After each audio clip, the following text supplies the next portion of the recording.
Yo, what's good? Samuel from We You Suffer in Silence.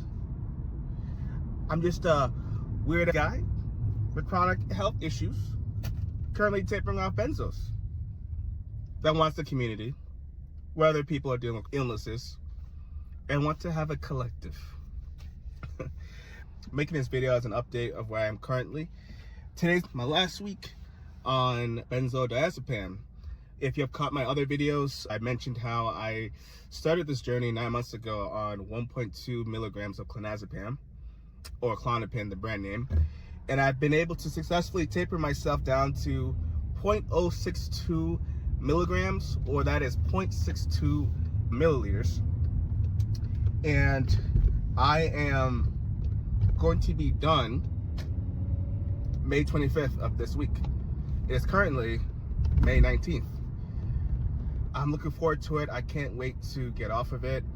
Those of you who have been tapering, who have tapered before, you know exactly the anticipation, even some of the fear, but also elation of being able to be off of this drug. It's a crazy experience. So I wanted to update you guys on what's going on. So currently, the last couple weeks, I've been having a lot more sleep disturbance as the medication's been leaving my body. Something you guys should all look out for. You will have more nightmares. You'll have sometimes more cognitive dissociation, some depersonalization. For me, I've been having agrophobia, situational fears, being out in public and not feeling I can escape to a safe spot, being like maybe my apartment, my car, where I am right now. It's a crazy trip. Benzodiazepines are a hard drug to taper off of. It's also very most commonly misunderstood by our doctors and people around us. We're talking about doctor prescribed medication. So it's not that we are abusing these drugs. So when you start to feel side effects from benzodiazepam, we've taken them for many years, you start to reach what's called tolerance. Tolerance happens when your body habituates to your current dosage. I've been taking 1.2 milligrams for 15 years. Because I didn't move up, I started having side effects or interdose withdrawals.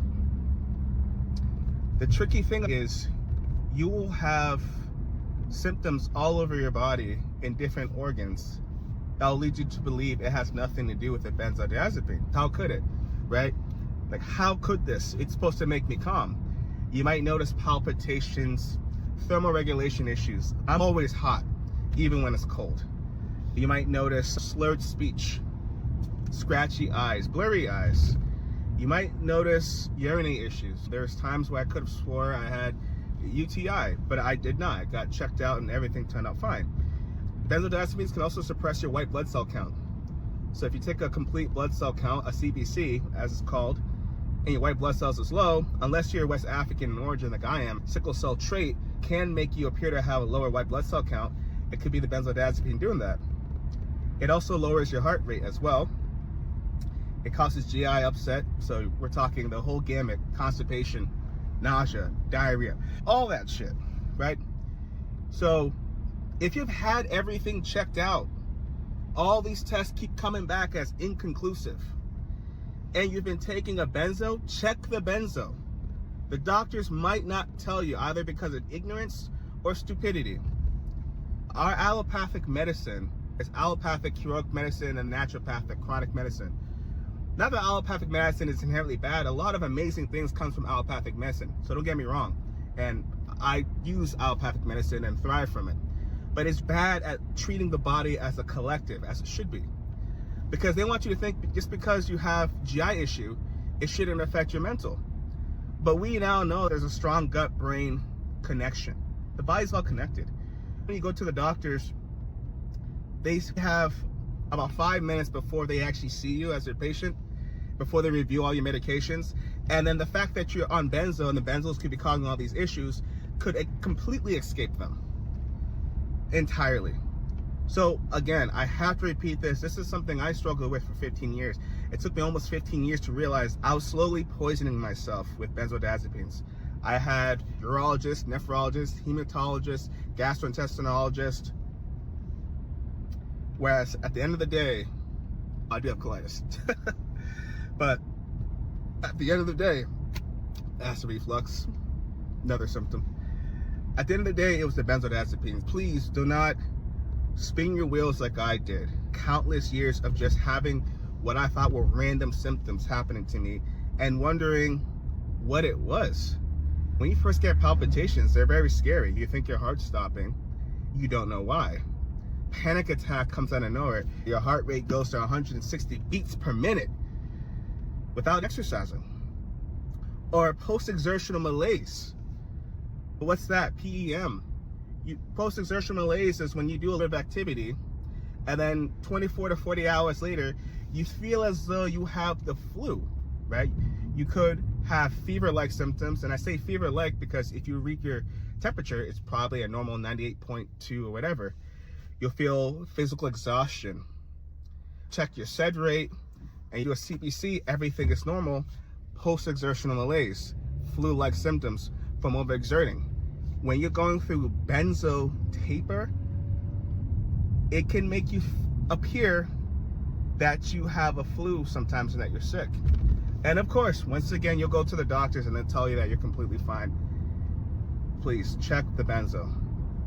Get off of these drugs. They are supposed to be used for a short term. That is it.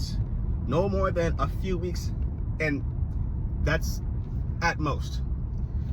Majority of the things that we deal with that are psychological, when it comes to stress, new jobs, troubled relationships, a death in the family. I've lost my father. I know what it's like to lose somebody. Instead of medicating ourselves, we need to get to the root of why we feel that way. We need therapy, talk therapy, CBT, cognitive behavioral therapy. We need to find a way, if possible, to deal with these things naturally. Because these drugs, these psychiatric drugs, are a band-aid.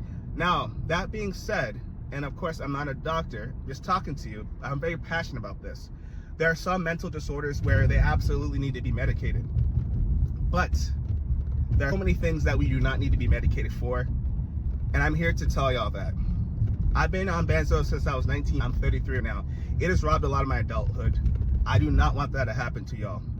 We who suffer in silence, go follow me on YouTube. I have a full feature-length video talking about tapering schedules, the Ashton method, and how I basically done this and how I'm going to be done in less than a week. Don't forget to comment, like, and subscribe. And until next time, get the